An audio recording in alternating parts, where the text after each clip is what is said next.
Hello, हाय सभी को राम राम, राधे राधे। सभी को आपके अपने यूट्यूब चैनल चाँद की क्लासेस पर सभी का दिल से बहुत बहुत बहुत स्वागत है। आई होप कि आप सभी लोग बढ़िया होंगे, मस्त होंगे। तो चलिए आज के सेशन की शुरुआत करते हैं, जो कि बहुत ही महत्वपूर्ण टॉपिक होने वाला है। तो बस प्लीज़ वीडियो में एंड तक आप लोग ज़रूर बने रहिएगा। और हाँ, अगर आप लोगों को वीडियो पसंद आए ना तो please like share and subscribe कर दिया करिएगा। चलिए आज के सेशन की शुरुआत करते हैं। आज आपका लेशन है, आपके पांचवा लेशन है। बोल रहा है कि राज्य राजा और एक प्राचीन गढ़ राज्य। बोल रहा है कि यहाँ पर आप लोग देख सकते हैं, एक चुनाव का दिन था। जब शंकरन उठा तो उसने देखा कि उसके नाना नानी वोट डालने जा रहे थे। दरअसल वे चुनाव केंद्र पर सबसे पहले पहुँचना चाहते थे। शंकरन जानना चाहता था कि आखिर वे इतने उत्साहित क्यों थे। उसके नाना जी ने उसे जल्दी में समझाने की कोशिश की और कहा, आज हम अपने शासकों का चुनाव करने जा रहे हैं। यहाँ पर जो है शंकरन जो है कि उसने उठ के देखा और नाना नानी वोट डालने जा रहे हैं। तो दरअसल वे चुनाव के केंद्र पर सबसे पहले पहुंचना चाहते थे। शंकरन जानना चाहता था कि आखिर वे इतने उत्साहित क्यों थे। उसके नाना जी ने उसे जल्दी में समझाने की कोशिश की और बोला कि आज हमें अपने शासकों का चुनाव करने जाना है। तो यहाँ पर आप लोग देख सकते हैं कि जो शासक कैसे बने थे। यहाँ पर दिया है कि लगभग आपके 50 वर्षों में हम अपने शासकों का चुनाव मतदान के जरिए करते आ रहे हैं। लेकिन बहुत पहले लोग जो शासक कैसे बनते थे ये बता रहा है कि हमने अध्याय 4 में यह पढ़ा है कि कुछ राजा संभवतः जन यानी लोगों द्वारा चुने जाते थे, परंतु करीब 3000 साल पहले राजा बनने की इस प्रक्रिया में कुछ परिवर्तन दिखाई दिए। कुछ लोग जो थे कि बड़े बड़े यज्ञों का आयोजित कर राजा के रूप में प्रतिष्ठित हो गए। जैसे कि अभी आप लोगों ने पीछे पढ़ा ऋग्वेद में, जो आपके जन यानी लोग थे, तो जनों के द्वारा राजा चुने जाते थे। लेकिन यहाँ पर जो है कि यहाँ पर कुछ लोग बड़े बड़े यज्ञों का आयोजित कर राजा के रूप में प्रतिष्ठित हो गए खुद को 3000 साल पहले आपके। तो यहाँ पर आप लोग देख सकते हैं अश्वमेघ यज्ञ का एक ऐसा ही आयोजन होता था। इसमें एक घोड़े को राजा के लोगों की देख रेख में स्वतंत्र विचरण के लिए छोड़ दिया जाता था।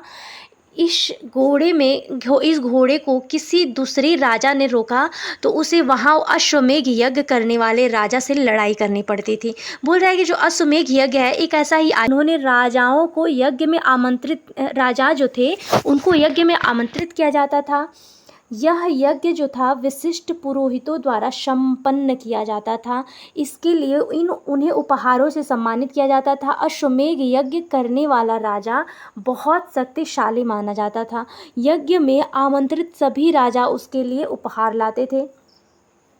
मतलब जो राजा था, इसके बाद राजाओं को यज्ञ में आमंत्रित किया जाता था। जब वो लोग क्या करते थे, अश्वमेघ यज्ञ करने वाला राजा जो था, अगर घोड़ा नहीं पकड़ा जाता था तो वही बोल रहा है कि अश्वमेघ यज्ञ करने वाले राजा उनसे ज़्यादा शक्तिशाली होते थे। इसके बाद उन्होंने राजाओं को यज्ञ में आमंत्रित किया जाता था और यह यज्ञ विशिष्ट पुरोहितों द्वारा संपन्न किया जाता था। इसके लिए उन्हें उपहारों से सम्मानित किया जाता था।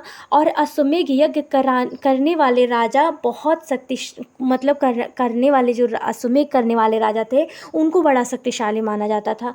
यज्ञ में आमंत्रित सभी राजा उसके लिए उपहार लाते थे। मतलब जो राजा अश्वमेघ कराता था वो उसको बहुत लोग शक्तिशाली मानते थे और यज्ञ में आमंत्रित जो सभी अगल बगल के राजा रहे होंगे वो उनके लिए उपहार लेके जाते थे। फिर बोल रहा है कि इन सभी आयोजनों में राजा का मुख्य स्थान होता था।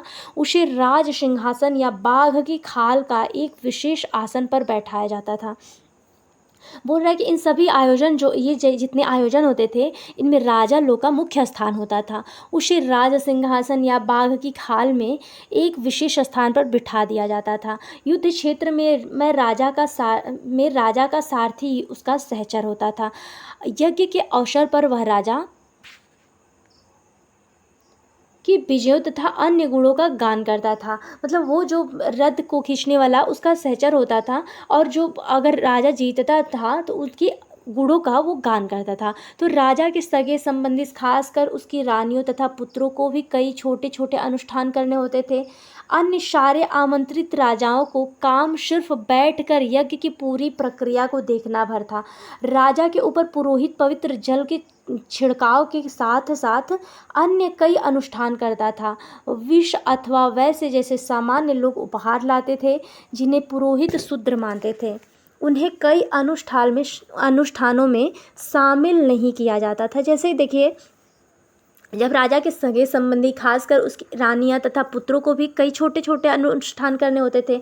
अन्य सारे मतलब राजा जो थे, वो आमंत्रित राजा जो थे, वो काम सिर्फ बैठकर यज्ञ की पूरी प्रक्रिया को देखना भर था उनका था। लेकिन जो छोटे छोटे वैश्य थे, विष थे, सामान्य लोग थे, उनको पुरोहित लोग शूद्र मानते थे और उन्हें कोई भी अनुष्ठानों में मतलब उनको शामिल नहीं किया जाता था। यही बोल रहा है। फिर बोल रहा है कि यहाँ पे इस यज्ञ में उपस्थित होने वाले की एक सूची बनाओ। पेशे के आधार पर कौन कौन से वर्ग शामिल थे। यहाँ पर आप लोग देख सकते हैं कि वर्ण के आधार पर मतलब उस समय बांटा गया था। तो इस समय उत्तर भारत में खासकर गंगा यमुना क्षेत्र में कई ग्रंथ रचे गए। ऋग्वेद के बाद रचे होने के कारण ये उत्तर वैदिक ग्रंथ कहे जाते हैं। इनके अंतर्गत सामवेद आता है, यजुर्वेद, अथर्ववेद तथा अन्य ग्रंथ शामिल होते हैं। पुरोहितों द्वारा रचित इन ग्रंथों में विभिन्न प्रकार के अनुष्ठान और उनके संपादन की विधियाँ बताई गई हैं। इनमें सामाजिक नियमों के बारे में भी बताया गया है। उस समाज में कई समूह थे जिनमें पुरोहित, योद्धा, कृषक, पशुपालक, व्यापारी, शिल्पकार, श्रमिक, मछली पकड़ने वाले तथा जंगल में रहने वाले लोग शामिल थे। बोल रहा है कि जो यहाँ के देखिए, ये जो उत्तर भारत में खासकर गंगा यमुना क्षेत्र में कई ग्रंथ रचे गए थे, जो कि ऋग्वेद बाद में रचे होने के कारण ये उत्तर वैदिक ग्रंथ का मतलब पहले ही कई ग्रंथ रच गए थे गंगा यमुना के क्षेत्र में, लेकिन जब ये ऋग्वेद हुआ तो इसीलिए इसको उत्तर वैदिक ग्रंथ के नाम से जाना जाता है। इसके अंतर्गत जो आते हैं कि सामवेद आता है, यजुर्वेद, अथर्ववेद, आपका ऋग्वेद, तो ये अन्य ग्रंथ शामिल हैं। पुरोहित द्वारा रचित इन ग्रंथों में विभिन्न प्रकार के अनुष्ठान और उनके संपादन की विधियाँ बताई गई हैं। इनमें जो कि है सामाजिक नियमों के बारे में भी बताया गया है। फिर बोल रहा है कि उस समय समाज में कई समूह थे जिनमें पुरोहित, योद्धा, कृषक, पशुपालक, व्यापारी, शिल्पकार, श्रमिक, मछली पकड़ने वाले तथा जंगल में रहने वाले लोग भी शामिल रहते थे। फिर यहाँ पर क्या बोल रहा है कि जहाँ कुछ पुरोहितों तथा योद्धा वैभवशाली थे, वहीं कुछ कृषक और व्यापारी भी धनवान थे। दूसरी ओर पशुपालक, शिल्पकार, श्रमिक, मछली पकड़ने वाले, शिकारी तथा भोजन संग्राहक निर्धन थे। बोल रहा है कि जो वहाँ के उस समय जो समाज था, कई समूह थे जिनमें पुरोहित, योद्धा, कृषक, पशुपालक, व्यापारी, शिल्पकार, श्रमिक, मछली पकड़ने वाले तथा अन्य लोग भी रहने वाले वहाँ पे शामिल थे। फिर बोल रहा है कि जहाँ कुछ पुरोहित तथा योद्धा वैभवशाली थे, वहीं कुछ कृषक और व्यापारी भी थे। मतलब वहाँ जहाँ कहीं धनी थे, वहाँ पे गरीब भी थे। तो वही बोल रहा है कुछ मान लीजिए कि कोई उसमें कृषक है, कोई व्यापारी है, दूसरी ओर पशुपालक, शिल्पकार, श्रमिक, मछली पकड़ने वाले, शिकारी तथा भोजन संग्राहक और निर्धन भी थे।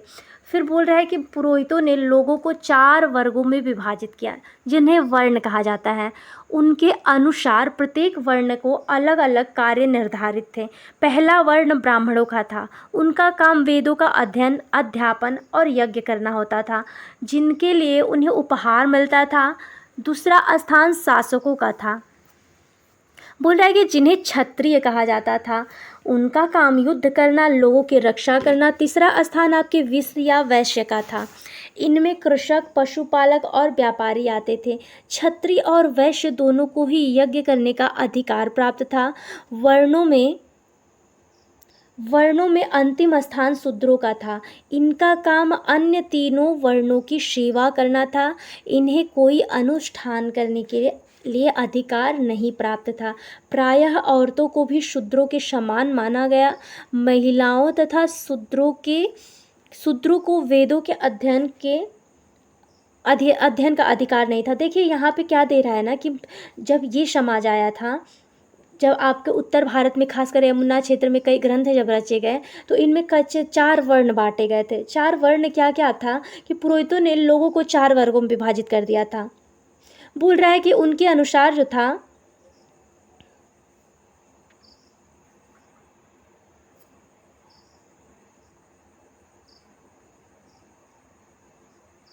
बोल रहा है कि उनके अनुसार जो था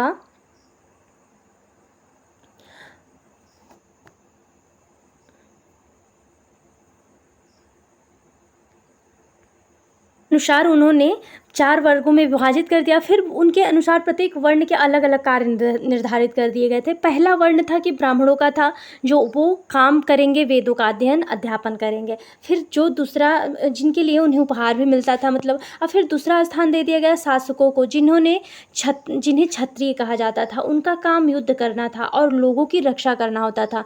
तीसरा स्थान आपके विश्व और वैश्य को दिया गया था। इनमें कृषक और पशुपालक और व्यापारी भी आने थे। क्षत्रिय और वैश्य दोनों को ही यज्ञ करने का अधिकार प्राप्त था। वर्णों में अंतिम स्थान शूद्रों का था। इन काम में अन्य तीनों वर्णों की सेवा करना था। इन्होंने कोई अनुष्ठान करने का ये लोग जो थे, जो आपके वैश्य थे और शूद्र थे, इन्हें मतलब तीनों वर्णों की सेवा करना था। इन्हें कोई अनुष्ठान करने का अधिकार नहीं प्राप्त था। फिर यहाँ क्या बोल रहा है कि औरतों को भी शूद्रों के समान माना गया। महिलाओं तथा शूद्रों को वेदों के अध्ययन का अधिकार नहीं था। मतलब यहाँ पर देखिए, इतना शूद्र को और महिला दोनों लोगों को समान माना गया है।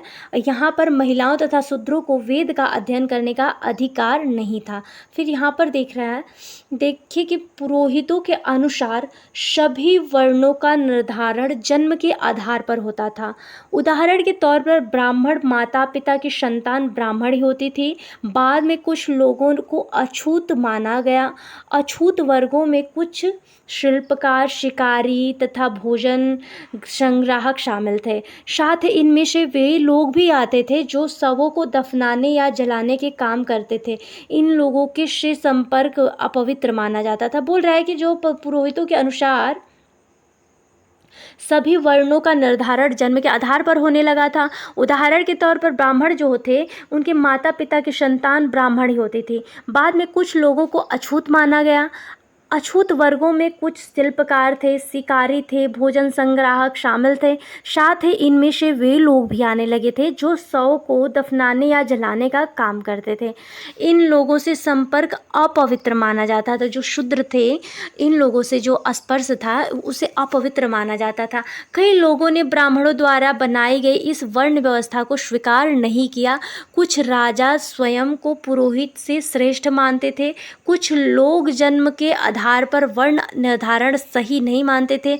इसके अतिरिक्त कुछ लोग जो थे कि व्यवसाय के आधार पर लोगों के बीच भेदभाव उचित नहीं समझते थे, जबकि कुछ लोग चाहते थे कि अनुष्ठान संपन्न करने का अधिकार सबका हो।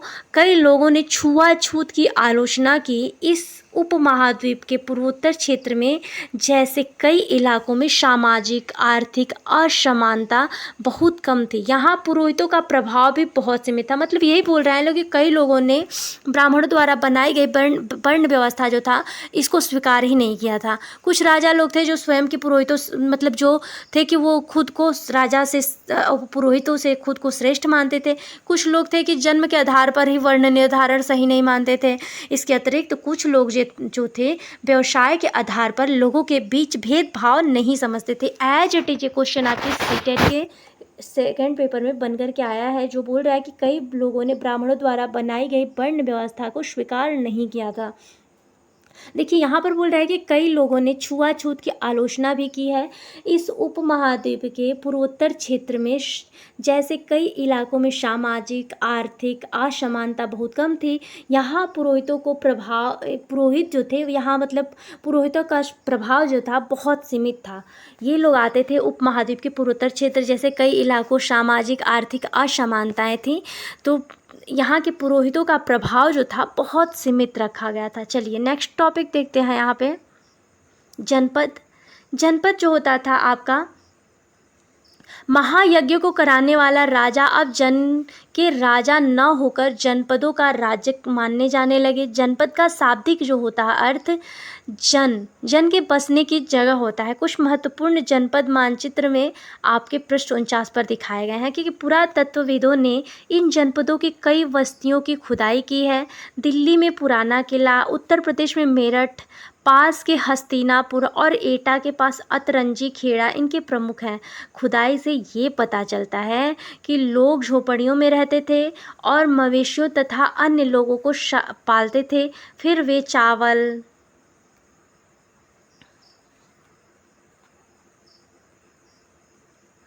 चावल, गेहूँ, धान, जौ, दालें, मतलब इतने गन्ना, तिल तथा सरसों जैसी फसलें उगाने लगे थे। यही बोल रहा है कि जो जनपद आ गया था, तो वहाँ पे महायज्ञ को करने वाले जो राजा थे, अब जन के राजा न होकर जनपदों के राजा हो गए थे। मतलब अभी तक आप लोगों ने जन और विष पढ़ा था, लेकिन जब यहाँ पर महायज्ञ को करने वाले राजा अब जन के राजा न होकर अब वो क्या हो गए हैं, जनपदों के राजा हो गए हैं।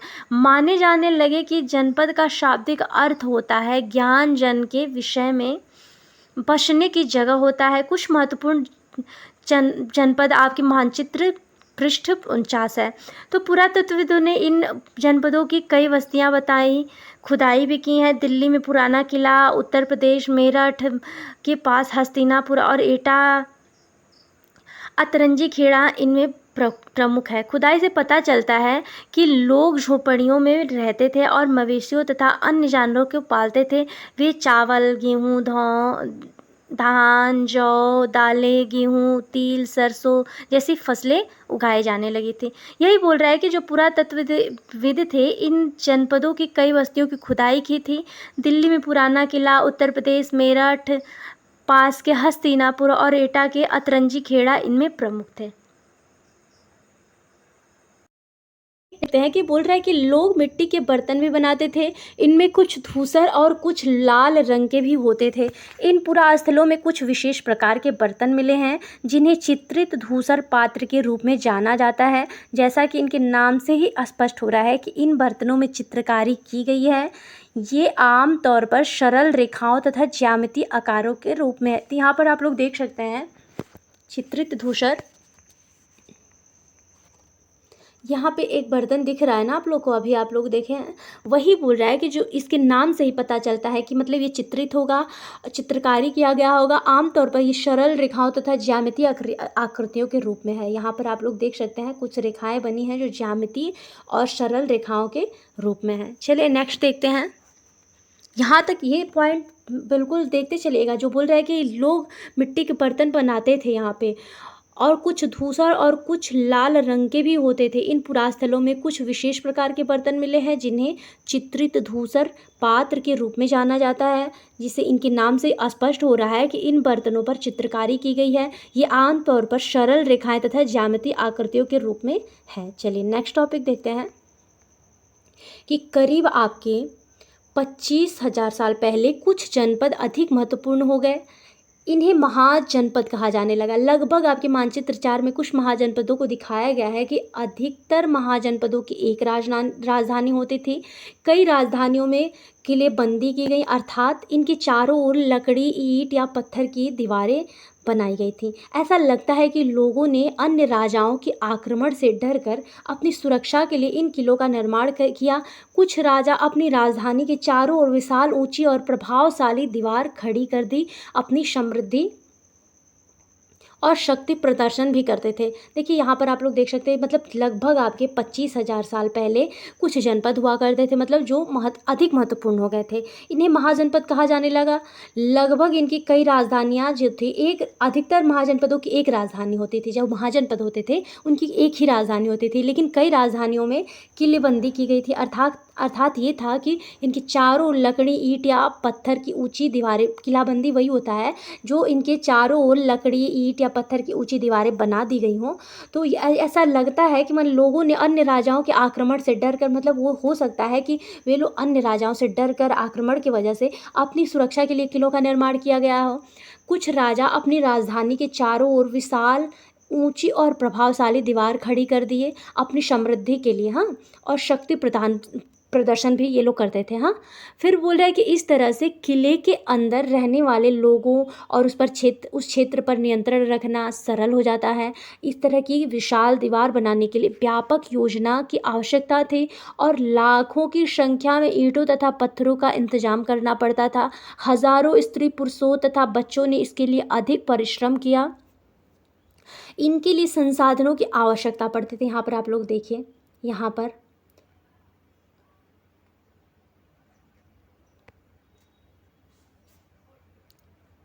यहाँ है आपकी, यहाँ आप लोग देख सकते हैं, यहाँ पे आपकी तक्षशिला है, तक्षशिला के पास झेलम नदी, झेलम नदी के पास गंधार है, और आपकी यहाँ पे, यहाँ आपको काबुल नदी यहाँ दिख रही हैं, सिंधु नदी, सतलज नदी, रावी नदी, चेनाब नदी, ब्यास नदी यहाँ पास में ही दिख रही हैं। तक्षशिला, झेलम नदी गंधार के पास, ये सारे आपके गंधार और सिंधु नदी ये लोग आसपास हैं। फिर यहाँ पर अवंती दिख रहा है, अवंती के पास आपको उज्जैन दिख रहा है, यहाँ पे हस्तिनापुर, पंचाल, यहाँ पर कुरु यहाँ पर दिख रहा है आप लोगों को, गंगा नदी, कोशल, कौशाम्बी, सोन नदी, राजगृह, वैशाली, मगध, वज्जी, अंग, गंगा नदी, ब्रह्मपुत्र। मतलब बोल रहा है कि महत्वपूर्ण जनपद और महाजनपद और नगर ये जितने आपको दिख रहे हैं ना, महानदी, गोदा, ये जितने, अवंती, उज्जैन, और राजगृह आपकी, कौशाम्बी था, कुरु था, हस्तिनापुर, पंचाल, वज्जी, अंग, वैशाली, मगध, ये जितने भी आपको महाजनपद दिख रहे हैं ये बहुत महत्वपूर्ण महाजनपद और नगर थे। तो चलिए यहाँ पर देखते हैं कि बोल रहा है कि अथक परिश्रम किया होगा, इनके लिए संसाधनों की आवश्यकता भी पड़ती होगी। अब राजा सेना रखने लगे थे, सिपाहियों को नियमित वेतन देकर पूरे साल रखा जाता था। कुछ भुगतान देखिए ये एज इट इज क्वेश्चन बन करके आया है। बोल रहा है कि अब राजा सेना भी रखने लगे थे, सिपाहियों को नियमित वेतन देकर पूरे साल रखा जाता था। कुछ भुगतान जो था संभवतः आहत सिक्कों को के रूप में दे होता था, और इन सिक्कों के बारे में तुम अध्याय 8 में पढ़ोगे। अभी आपको नेक्स्ट लेसन में मतलब इन सिक्कों के बारे में पता लगेगा कि मतलब इस अब राजा जो सेना रखने लगे थे, सिपाहियों को नियमित वेतन देकर पूरे साल रखा जाता था। कुछ भुगतान आपके संभवतः आहत सिक्के के रूप में होता था।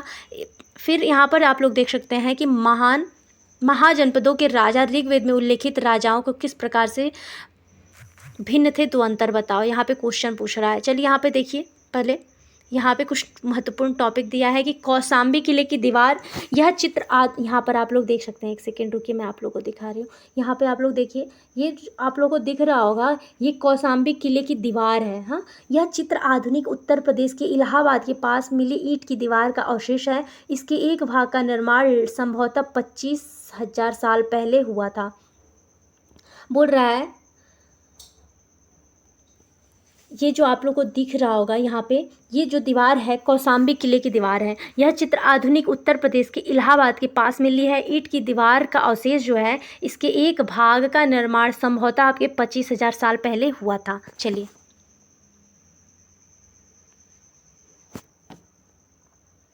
पर आप लोग देख सकते हैं कुछ भुगतान जो थे, अब राजा जो थे यहाँ पर सेना रखने लगे थे, नियमित वेतन देकर पूरे साल रखा जाता था। कुछ भुगतान जो था कि आहत सिक्के, जो कि लगभग आहत सिक्के के रूप में देखा जाता था। इन सिक्कों के बारे में तुम अध्याय 8 में, अभी नेक्स्ट जो लेसन आएगा उसमें आपको ये जो आहत सिक्का है उसके बारे में बताएगा।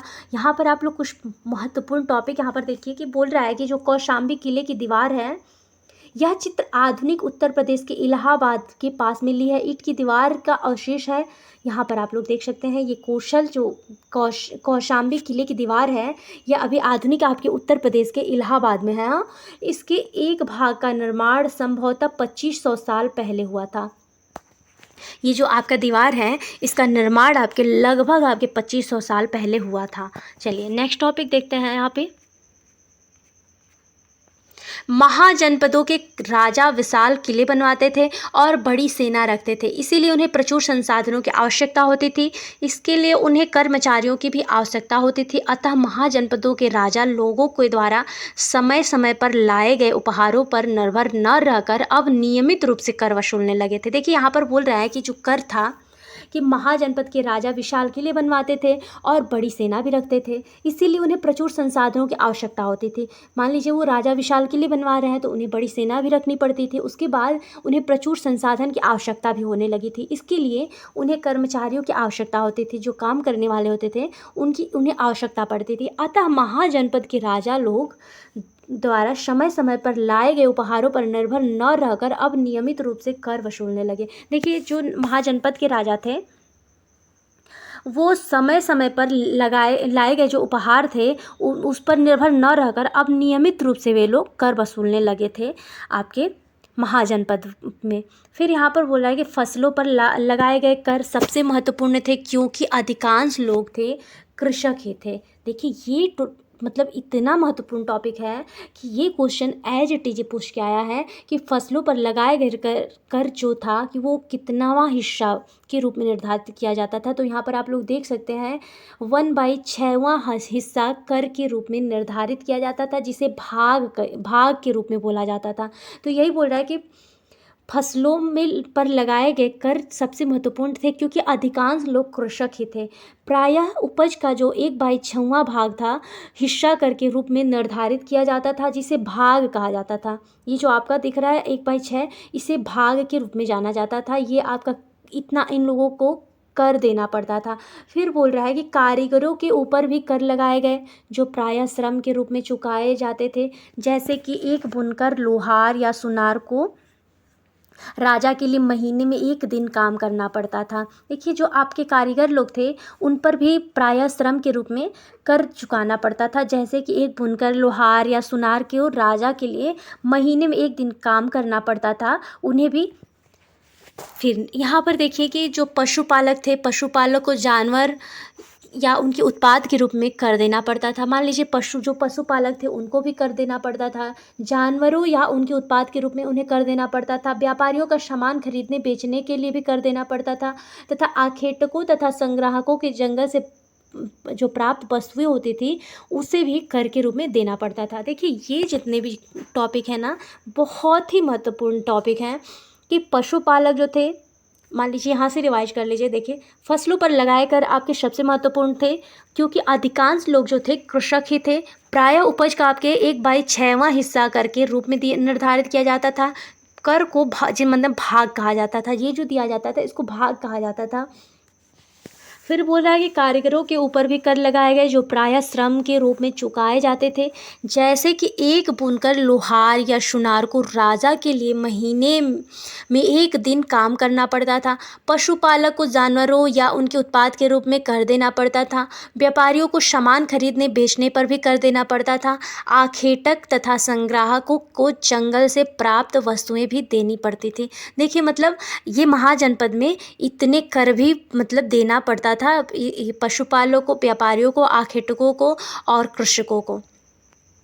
चलिए यहाँ पर देखते हैं, आपका क्लास शायद आज भी लंबा ही होगा। चलिए ये जो है ना, ये जितने भी टॉपिक बच रहे हैं ना आपको नेक्स्ट वीडियो में करा देंगे, और इतना तब तक आप लोग रिवाइज करिएगा। देखिए ये जितने भी टॉपिक्स हैं ना ये बहुत ही महत्वपूर्ण है, बस इतना करिएगा आप लोग, थोड़ा सा इसे रिवाइज करते चलिएगा, हाँ, ताकि आप लोगों को फिर से इतनी प्रॉब्लम ना हो। चलिए मिलते हैं सभी को नेक्स्ट वीडियो में, तब तक के लिए सभी को मेरा राम राम, राधे राधे। आई होप कि आप सभी लोगों को क्लास बढ़िया लगे, और हाँ अगर आप लोगों को लगे ना कि सच में ये क्लास बहुत ही महत्वपूर्ण है तो बस आप लोग वीडियो में एंड तक बना रहा करिए, पेशेंस बना के। और हाँ अगर आप लोग को सच में पसंद आए ना तो please like, share and subscribe कर दिया करिए। सभी को मिलते हैं नेक्स्ट वीडियो में, तब तक के लिए सभी को मेरा राम राम, राधे राधे।